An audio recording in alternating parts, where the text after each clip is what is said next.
Boa tarde, I'm the Tiara. I'm de Shormas. Nós está trabalhando no departamento de bewaargeneeskunde. Zeg het dan ons druktank, die bewaargeneeskunde eigenlijk fase dentro de mim terminou fase então gewoon uso de 100% justo para cura herida e nós behandelen também duikongeval, duikerschool en dan koe en malessa depends.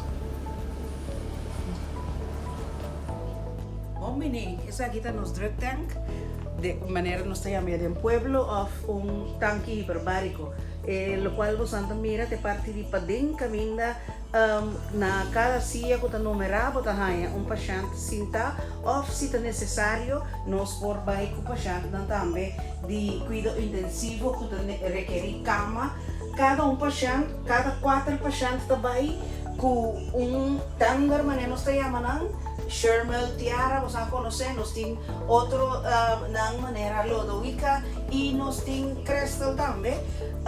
Cada um está guardo atender, não está hanha for de tanque, não está hanha oxígeno e câmara aqui também guardo pone bau de pressão atmosférica dependendo daqui que nós está tratando entre 2 e 3 atmosferas.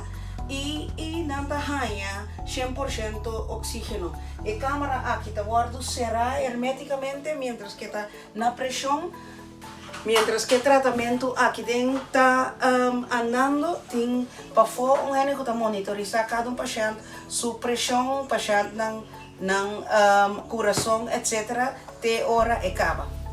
Mesmo que de avião nós temos cockpit e cabine de piloto tá aqui nós temos operator que está monitorear paciente de padeng via de câmera e também tá tendo vista tem que soro para a câmera ordo manter na pressão e para cada paciente e também nos tender de padeng se tem verpleegkundige moet atender die padeng, mantener nível de oxígeno e inhalar o oxígeno que está necessário.